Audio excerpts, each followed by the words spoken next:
My name is Gregory, and this happened last December when I was home alone in my house for an entire week. My girlfriend had gone to stay with her parents for the holidays, and I stayed back because of work. I live in a quiet neighborhood in a small town in upstate New York. The houses are spread out, and a lot of people on my block usually leave town for Christmas, so it felt like I had the whole street to myself. At first, I honestly liked that idea. I pictured a calm week where I could sleep, catch up on shows, and just enjoy the weird, cozy feeling the holidays have when you're not rushing anywhere. But what happened that week still pops into my head at random times, like a song you can't turn off. It was my second night alone. Around 6:30, it was already completely dark outside. It had been lightly snowing most of the day, and there was a clean white layer over my yard and driveway. I was in the kitchen making an easy dinner, pasta and chicken.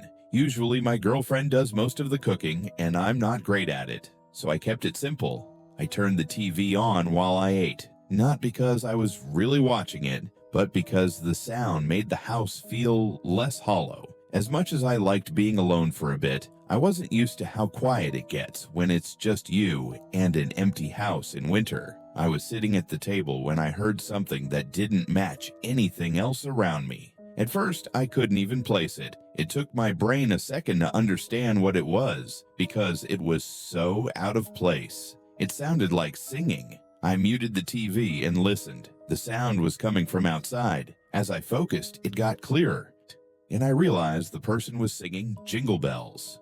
For a second, I assumed it was some neighborhood kids messing around, but the voice didn't sound like a kid at all. It sounded like a grown man. I stood up and walked toward the front door, since that seemed like the direction it was coming from. The closer I got, the louder it was, and by the time I reached the door, it sounded like whoever it was right on my front step. I got this uneasy dip in my stomach, but even then, my mind tried to make it normal. I thought maybe it was a caroler. A weird one, sure, but still. I opened the door, and standing in the porch light was a man who looked around 35. He wasn't wearing a hat, and his coat looked too thin for the cold. But what hit me the most was how locked in he was. He was singing Jingle Bells while staring down at my welcome mat like he didn't even notice I'd opened the door. I remember forcing a small smile because I had no idea what else to do. I'd never had Christmas carolers at my house before, and I always thought it was usually a group thing. Seeing one adult man doing it alone didn't make sense, but he also didn't look like someone who was about to attack me. If anything, he looked confused or spaced out. I even wondered if he had some kind of mental disability because he didn't react to me standing there at all. He finished the song, and I waited for him to say something, or at least turn and leave. Instead, he took another breath and started the song again from the beginning in the same slow, off-key way. This time, though, he lifted his head and looked right at me. It wasn't a quick glance either. It was direct eye contact, like he was checking to see if I was still there. My smile faded without me meaning to. I stood there for another minute, pretending to listen, even though the whole thing was starting to feel wrong in a way I couldn't explain. I kept thinking he'd stop after the second time through, like maybe he was trying to be funny, but he didn't stop. He just kept repeating the song, starting over again, like it was stuck on a loop. I checked my phone at one point and realized almost 4 minutes had gone by with him doing nothing but singing the same lines over and over. That's when I decided I'd had enough. I told him thank you in the most polite voice I could manage, and I slowly closed the door, thinking that would be the signal for him to move along. But as soon as the door shut, the singing didn't fade away. It kept going at the exact same volume, like he hadn't even registered that I'd closed the door in his face. I went back to the table and sat down, trying to ignore it, but the longer it continued, the more impossible that became. It wasn't just annoying, it was unsettling. The idea of a stranger standing right outside my door, repeating the same song like a machine, made the whole house feel smaller. I tried to rationalize it. I thought maybe he wasn't alone, like maybe someone was nearby watching him, standing at the street or in a car, waiting for him to finish whatever this was. But when I looked out toward the road, I didn't see anyone else. It made me feel like someone had stepped way too close into my personal space and just stayed there. I kept eating, but I couldn't focus on the food at all. I was just counting the seconds and listening. It went on through my entire dinner. Then, after about 10 straight minutes, the singing stopped. The sudden silence actually made me jerk a little because my brain had gotten used to the sound being there. I got up slowly and went to the window by the front door. I expected to see him walking away or gone completely. He wasn't gone. He had moved. Now he was standing at the end of my driveway, facing my house, completely still. He wasn't singing anymore. From where I stood, I couldn't hear anything at all. He was just standing there in the snow, staring toward my front door like he was waiting for something. And that felt worse than the singing. I cracked the door open and told him he couldn't be here. I told him it was private property and that he needed to leave. He didn't react. He didn't shift his weight or turn his head. Nothing.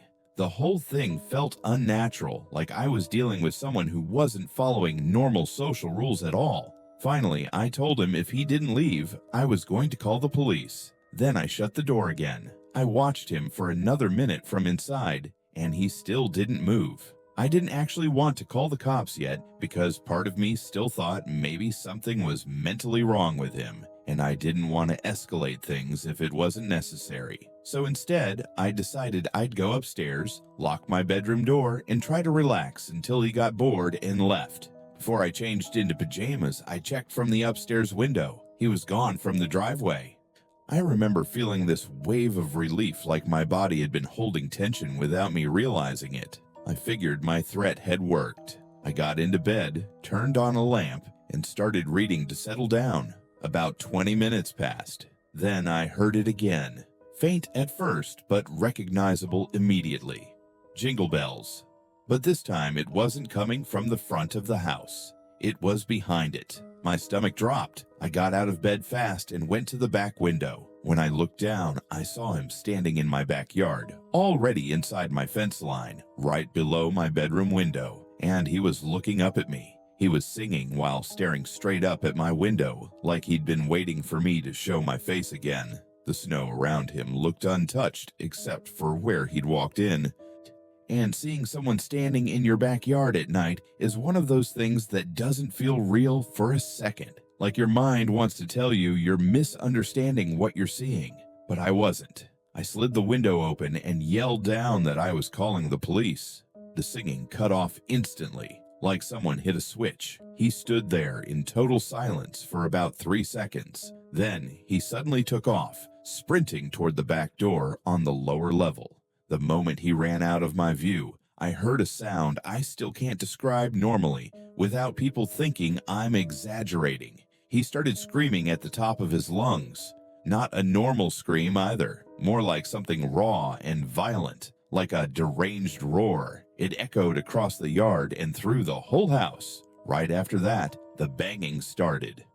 The back door shook like he was throwing his entire body into it. It sounded like kicking, slamming, yanking, like he was trying to rip it open by force. I could feel the vibrations upstairs, through the floor, which is something I didn't even know was possible until that night. That's when the last bit of doubt disappeared. This guy wasn't just acting strange, he was trying to get inside my house. I grabbed my phone and called 911 immediately. I remember talking too fast, telling them a man was trying to break in, begging them to hurry. With my other hand, I grabbed a baseball bat I kept in the room. While the operator stayed on the line, I backed into my closet and pulled the door shut behind me.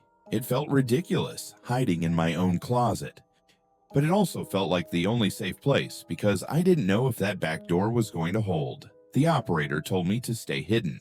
I could still hear the screaming and the impacts from downstairs, and every second felt stretched out, like time was slowing down just to make it worse. In my head, I kept picturing the door giving in and his footsteps on the stairs. Then, just as suddenly as it started, the banging stopped. Everything went quiet. The only thing I could hear was my own breathing and the faint sound of the operator's voice through the phone.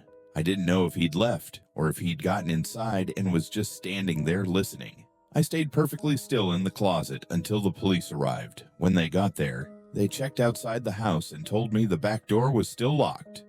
The operator told me it was okay to come out and meet them. The second I stepped out of the house and saw the police standing there, I finally felt like my lungs worked again. We walked around the backyard with flashlights, and in the snow, we found deep footprints showing exactly where he'd been standing under my window and the path he took when he ran for the back door. The prints continued past my yard and led off into the woods behind my property. The cops followed the trail a short distance, but they came back and said it wasn't worth going deep into the woods at night. They acted like it wasn't that big of a deal. One of them even shrugged it off like people do weird stuff all the time and told me that as long as I kept my doors locked, I'd be fine. They didn't seem very interested in finding him.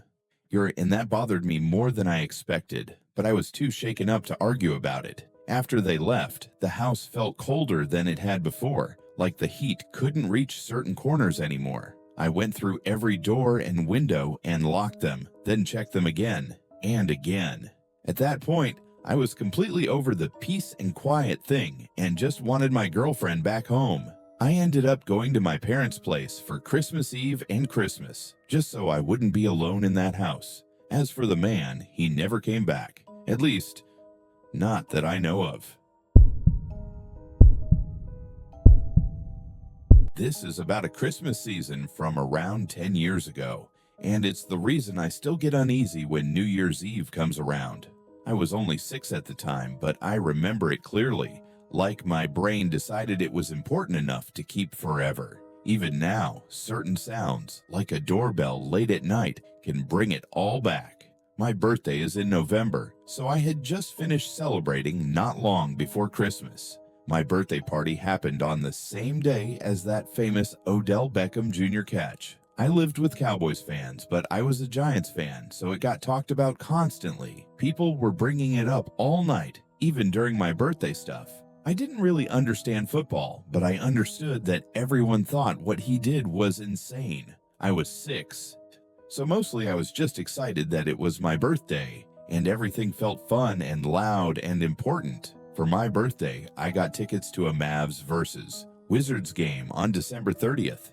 I was actually a Cavaliers fan, but we lived in DFW outside of Dallas, so I was around a lot of Mavs fans and I liked them too. I was grateful either way, because it was going to be my first NBA game, and to me, that felt huge. Christmas was 5 days before that, and I had a really good one. I got a brand new Odell Beckham Jr. jersey, and I also got a Mavericks shirt and a sweatshirt since I was getting into sports. One of my other gifts was another Mavs game too, this one on December 27th against the Oklahoma City Thunder. I remember being unbelievably excited that I was going to 2 games in the same week. At that age, it felt like the best stretch of days ever. When the 27th finally came, we went to the arena. The Mavs won a close game, something like 112-105. Seeing an NBA game in person for the first time was overwhelming in a good way. The lights were bright, everything was loud, and it felt like the whole building was alive. When it ended, we got back in the car and drove home. It was about a 45-minute drive from the American Airlines Center. The next couple days were normal, but I couldn't stop thinking about going back. I kept replaying the noise and the huge screens and the feeling of being inside a stadium like that. Then the 30th came and we went again, and I didn't know then that it would be the last time I went for years. The first game we had really nice seats, like 7 rows from the court, right near the middle. This time we were farther up, around row 20, and off in a corner section, so it didn't feel as close. Still, I was 6. Just being there was enough.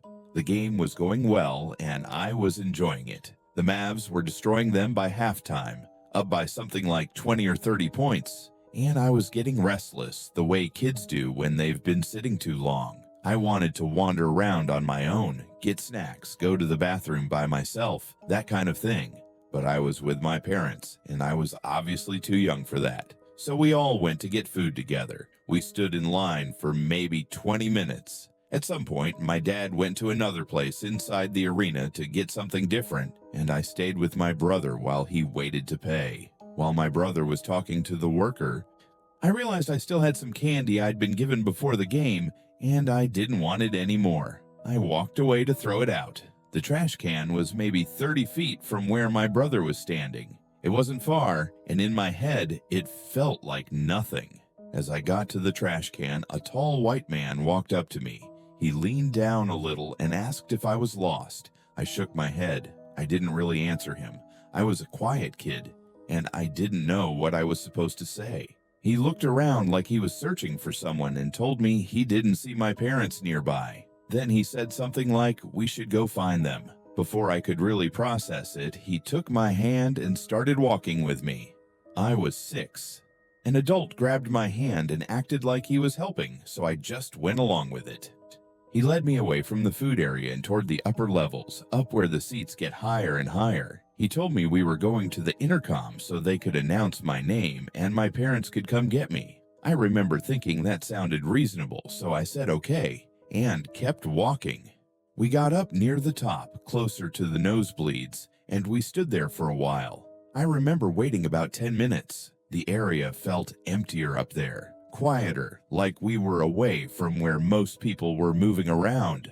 At some point, it felt like he was waiting for the right moment. When things cleared out and there wasn't anyone nearby, he tried to push me toward an emergency stairwell or maybe an elevator area. I don't remember the exact layout now, but I remember the feeling of suddenly being somewhere that didn't feel public anymore.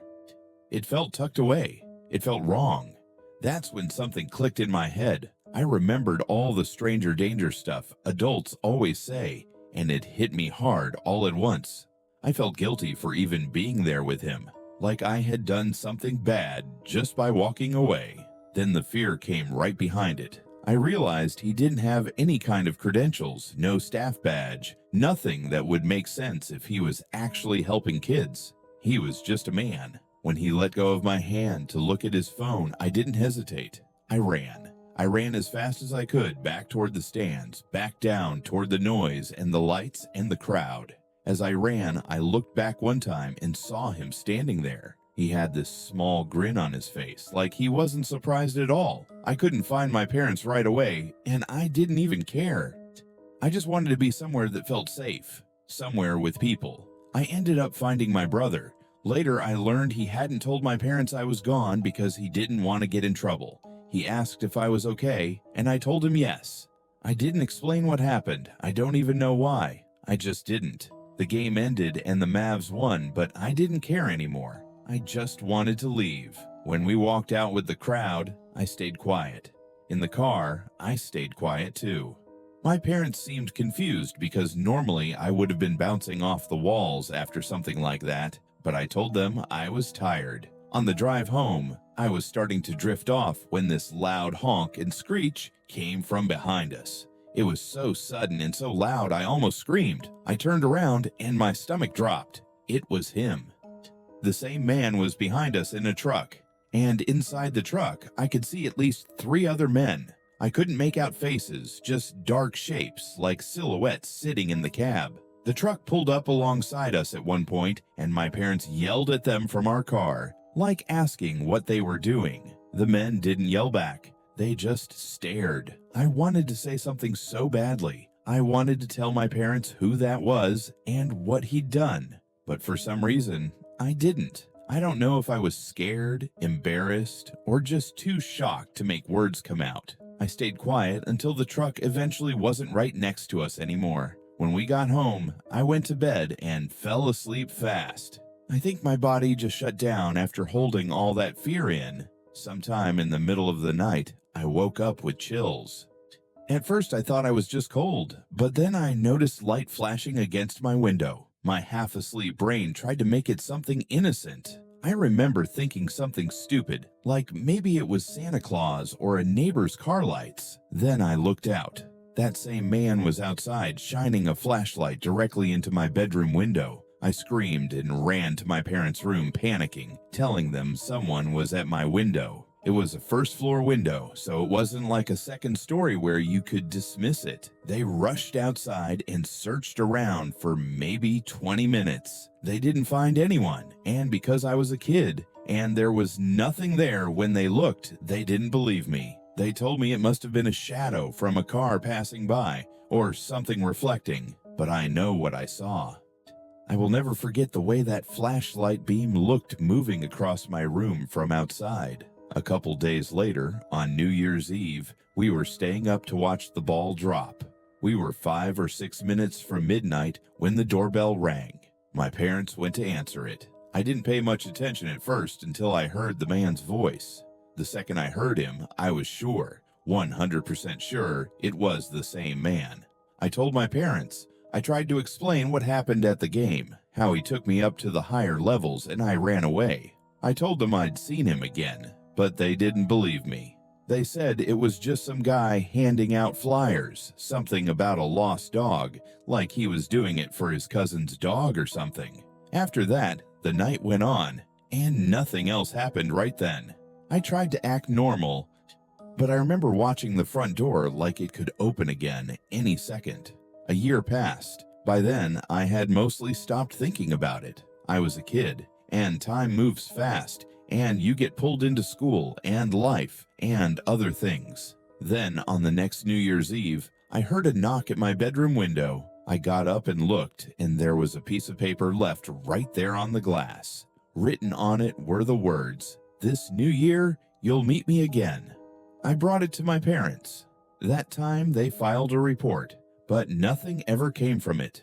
We never heard anything back, and there was no clean ending where someone got caught or confessed or explained why they did any of it. Every couple of years, New Year's Eve still messes with me. I get that same cold feeling, like I'm waiting for something to happen again. Back then, I told my parents I never wanted to go to an NBA game again, acting like it just wasn't my thing, even though the real reason was that I couldn't stop thinking about that man. Now I'm 16, and what scares me most is the simple fact that he knew where I lived. I've even thought about going to a Cavs versus Mavs game on January 2nd or 3rd, which would be my first game since all of this, but I honestly don't know if I can do it. That whole experience didn't just make me stop caring about basketball for a long time. It made me the kind of person who closes the curtains without even thinking about it. I still remember that night way too clearly. Even now, I catch myself thinking about how close my family came to something that could have ended really badly. It's one of those memories that doesn't fade with time. If anything, it gets heavier the more you realize what could have happened. It was early December, and my wife, Mary Ann, had this idea that sounded perfect at the time. We were going to drive up north into the mountains and cut down a real Christmas tree. It was something we'd always talked about doing, like one of those old-school holiday things you see families do in movies. Our 7-year-old son, Andrew, was excited too. The weather that day was cold and overcast. The sky had that thick, heavy look, like it was always on the edge of snowing again. Weirdly, that kind of made it feel more like Christmas to us. The whole drive up the winding roads had me feeling like a kid again. It had been a long time since I'd done something that felt that holiday-ish, and seeing Andrew so happy about it made it even better. When we finally got to the spot Mary Ann found online, the parking area was empty. No other cars at all. There were light posts scattered around the lot so it wasn't pitch black, which was part of why we chose it. Still, we brought flashlights anyway. We parked near a small, unmarked path that led into the trees. There was still a lot of snow on the ground from a storm a few days earlier, and up at that elevation, it wasn't melting anytime soon. The second Andrew got out of the car, he started scooping snow and tossing it at us. I threw some back. We were there to have fun, and I wanted it to be something he'd remember. I grabbed the flashlights and the axe I planned to use to chop down the tree. Then we started up the narrow path, our boots crunching loudly in the snow. Andrew kept darting ahead, stopping every so often to point at a tree he thought looked perfect, then running to the next one like he couldn't decide. The farther we walked, the more the road and the parking lot disappeared behind us. The only real light was the weak moon glow pushing through thick clouds, and whatever our flashlights could reach. It got so quiet that at one point I actually told Mary Ann and Andrew to stop for a second just to listen. There was nothing. No distant cars, no animals, not even the usual forest sounds. Maybe a small breeze here and there, but that was it. Honestly, if I'd been there alone, the silence by itself would have made my skin crawl.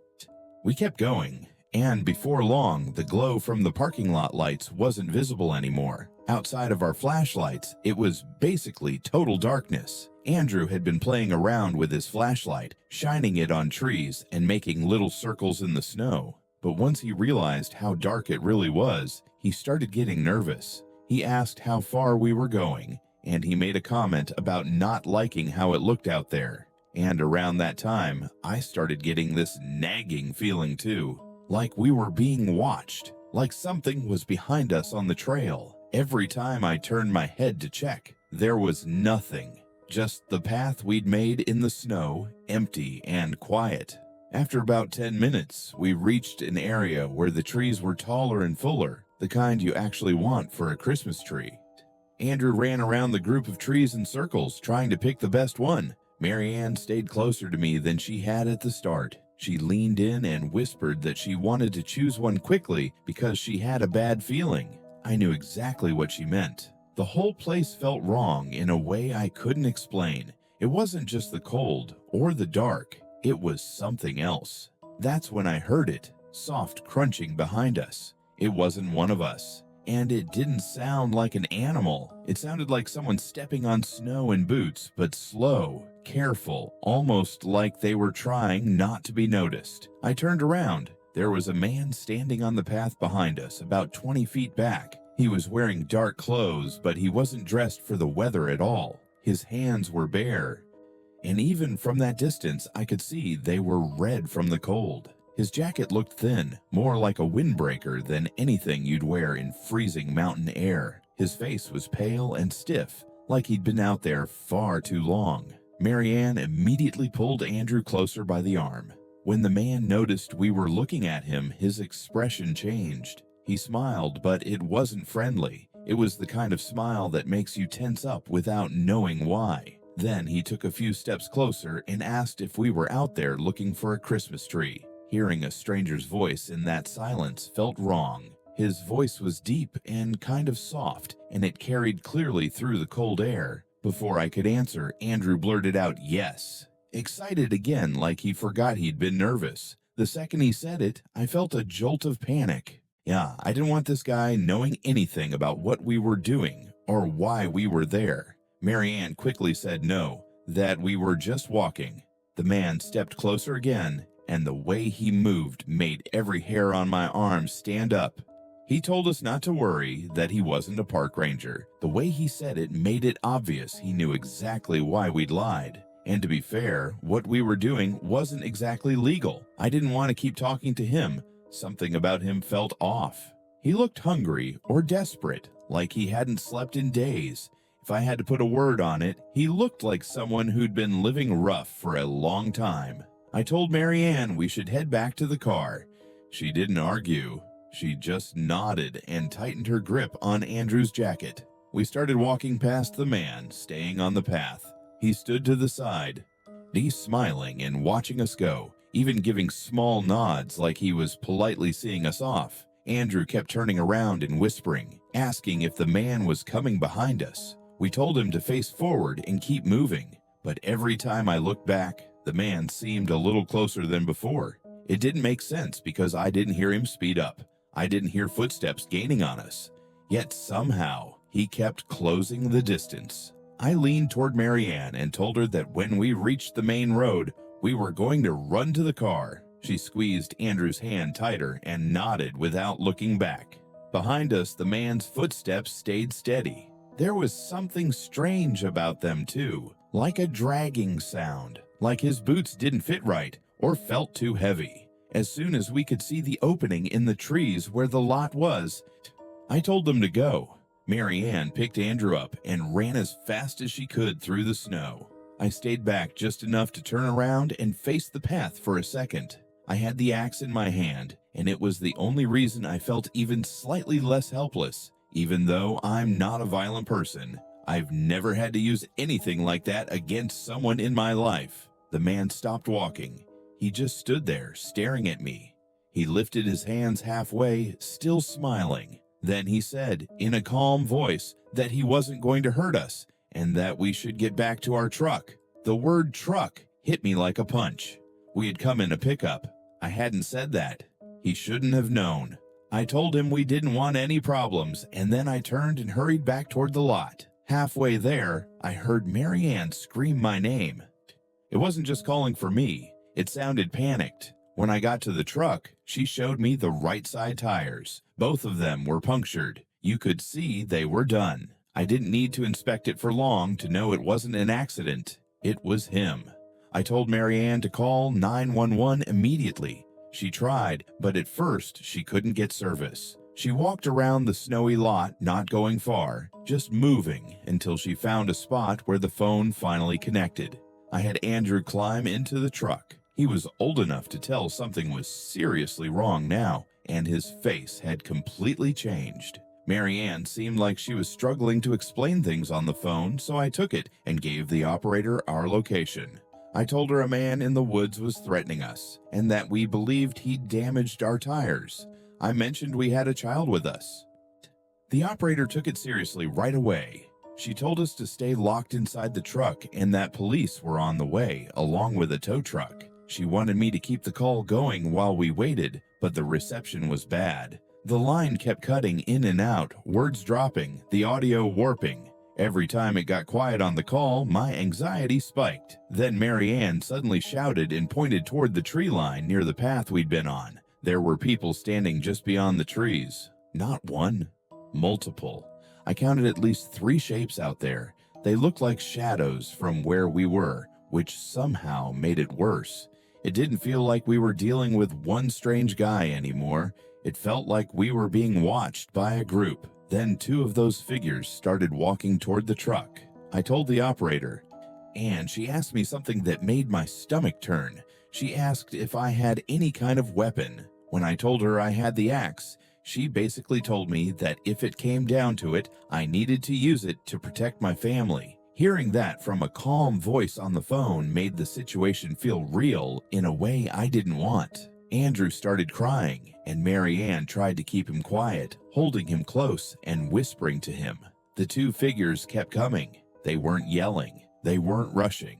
They just walked slowly, like they knew we weren't going anywhere. The 3rd figure moved back into the darkness and disappeared, like it stepped away from the light on purpose. The operator told me police were close, but I didn't know what close meant out there. 2 minutes? 10.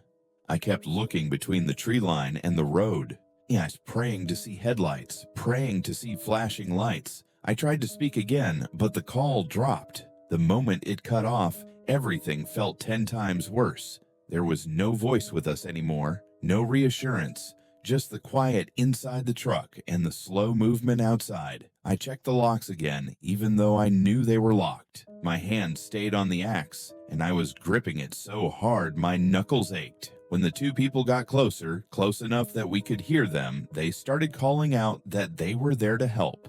They waved their hands in the air like they wanted us to trust them. But they weren't the man from earlier. I could tell that much. Mary Ann asked if maybe they were park rangers. I told her firmly there was no way. Their clothes looked worn and dirty, and just like the first guy, they were underdressed for the cold. They didn't look uncomfortable at all, which didn't make sense. I might have said it too loud because Andrew started crying harder, and Mary Ann had to work even more to calm him down. Then, out of nowhere, the 2 figures turned around and sprinted back toward the trees. For a split second, I didn't understand why. And then I heard it. Sirens. I've never been so relieved to hear that sound in my life. The noise got louder fast, and soon we saw flashing lights coming down the road, moving quickly. A police SUV pulled into the lot with its spotlight on, and the beam swept across the snow and hit our truck. I flashed my headlights, trying to point out where the men had gone, but they were already almost swallowed by the dark. Their footprints, though, were still there, stamped deep into the snow. The SUV pulled up beside us, and 2 officers got out immediately with flashlights. I got out too, almost shaking with relief, pointing toward the tree line and telling them the men ran into the woods like they already knew exactly where to disappear. They told us to get back inside the truck while they searched. More units showed up within minutes, and 1 officer stayed with us. Andrew stopped crying once he saw the police. In a weird way, he even got excited by the commotion, the lights, the radios, everything happening at once. After a long search, the police came back with what I expected. They didn't find anyone, just tracks leading deeper into the woods, splitting off in different directions like the people knew the area. They told us they didn't know if those men had some kind of camp out there, or if they were drifters or squatters who stayed hidden in the mountains during winter. A tow truck eventually arrived, and the police stayed with us the entire time. We sat in the back of a patrol car to keep warm while they handled everything. Nobody talked much. Marianne held Andrew in her lap, and I just stared out at the dark tree line, half expecting to see another shape standing there, watching. On the ride home, none of us said much. It felt like speaking out loud would somehow pull us back into it. We never went to cut down a Christmas tree again. We never went back to that mountain area. Even now, 10 years later, I won't go anywhere near it. What scares me the most isn't just the moment we saw them at the tree line. It's the thought that they were there before we ever noticed anything. They watched us arrive. They knew what we drove. They knew how to strand us by slashing the tires, and they were waiting for us to go deep enough into the woods that we wouldn't make it back in time. We were lucky we listened to our instincts and turned around when we did. We were lucky I had an axe in my hand, because I honestly think that made them hesitate. And I don't like letting my mind go any further than that, because when I do, I can't stop thinking about how close we came to never making it home. I still think about this one night from when I was 9, and every year around Christmas, it comes back in this weird, sharp way. Nothing actually happened to me, technically, but it's one of those moments where you realize how close your life can get to something terrible without you even understanding it until later. It was a few days before Christmas. Both of my parents had things they needed to do that night, and since I was almost 9, they felt okay leaving me home by myself for a little while. My mom had to run to the grocery store to grab stuff for Christmas dinner, and my dad was working late, which wasn't unusual for him in December. I was on the couch in the living room, watching a Christmas movie and eating cookies. The fireplace was going, and the tree was lit up, and the whole house had that warm, calm feeling you only really get around the holidays. Outside, though, it was already dark, even though it wasn't that late. I could see Christmas lights blinking on houses across the street through the front windows. Everything felt normal until the doorbell rang. That was the only thing that made me pause and really pay attention. It felt too late and too random for someone to be ringing our doorbell. My mom had told me more than once that if I was alone, I wasn't supposed to open the door for anyone, and my parents never used the doorbell anyway. They had keys. Still, I got up and walked over because I wanted to look through the peephole. When I leaned in and looked, I saw a man standing on our porch wearing a Santa Claus outfit. It was the full thing: red coat, hat, white beard, all of it, but it didn't look cheerful. Something about him felt wrong right away. He wasn't holding a bag of gifts or anything like that. The only thing in his hands looked like a clipboard. He was also standing way too close to the door, like he was waiting for it to open the second he rang. For a second, I didn't know what to do, so I didn't open it. I stayed where I was and spoke through the door in a low voice, asking who it was. The man shifted closer, like he was trying to hear me better or even see through the peephole. And in that moment, it felt like he immediately understood that I was a kid. His tone changed, and he did what I guess was his version of a Santa voice, saying he was Santa, that he had gifts for me, and that I should open the door. Even at 9 years old, that didn't work on me. I didn't believe in Santa anymore. and my parents had drilled stranger danger into my head. I told him to go away, that I didn't want anything. I tried to sound confident, but my voice cracked anyway, which made me feel even more nervous. There was a short pause where he didn't say anything. Then he asked if I was home alone. The second he said that, I felt this drop in my stomach, like my body realized the danger before my brain finished processing it. I instantly regretted even letting him know I was inside. I didn't answer him. I stepped back from the door and walked quickly back toward the living room because suddenly it felt unsafe to even be near the front entrance. I sat back down on the couch and grabbed a pillow, staring at the TV like pretending everything was normal would make me less scared. But it didn't. A few seconds later, I heard the front doorknob turn, not enough to open it, just someone twisting it to test if it was locked. I froze. I wanted to yell for help, but there was nobody there. I just sat there listening, hoping he would give up. Then, almost right after that, I heard movement at the back of the house, the sound of the back doorknob turning. It happened so fast after the front door that it felt like he ran around the outside of the house to try the other entrance. That back door was weaker than the front one, and we barely ever used it. It was the kind of door you forget about until something like that happens. I remember feeling stuck in place, thinking about how our house only had 2 doors, and this man was trying both of them like he was going through a checklist. That's when I finally moved. I ran into the kitchen, grabbed the phone, and called my mom. When she answered, I started talking fast, trying as hard as I could not to cry. I told her someone was trying to get into the house and that he was dressed like Santa. My mom's voice changed immediately. She got serious and told me she was coming home right then. She told me not to open any doors no matter what happened. She told me to go back to the living room, keep the curtains closed, and stay away from the windows. I went back and got down on the floor behind the couch where no one could see me from the front windows. I held myself as still as I could, trying to control my breathing. From where I was hiding, I could still hear small noises outside, footsteps on the porch, light tapping sounds, just enough to make it clear the person hadn't left right away. Eventually, the noises stopped. Not long after that, I heard a car pull into our driveway. I knew it was my mom because I recognized the squeak of her brakes. Even then, I didn't move right away. I stayed behind the couch until I heard the front door unlock and swing open. My mom came in breathing hard, still holding grocery bags. She locked the door behind her and called out for me, and I ran to her immediately. She hugged me tight, and I remember feeling like my whole body finally released all the tension at once. Then she told me that as she pulled onto our street, she saw a man in a Santa suit walking away down the road. She said she slowed down and yelled at him out her window, asking what he was doing. The man told her he was going door to door, asking for donations, but she said she didn't believe him for a second. She said he looked nervous, and that he hurried off faster once she started yelling. My mom told me she was proud of me for not opening the door and for calling her right away.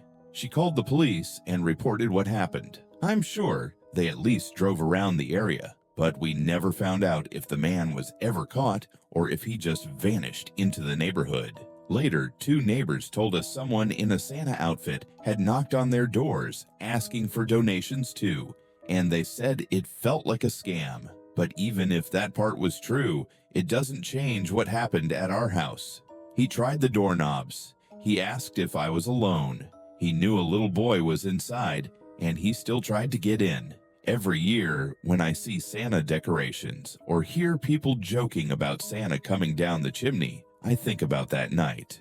I remember being 9 years old, staring at a man on my porch dressed like Santa, and knowing he wasn't there to spread Christmas cheer. I was lucky the doors were locked, and I was lucky my mom got home when she did, because I don't like to imagine what could have happened if one of those doors had been unlocked.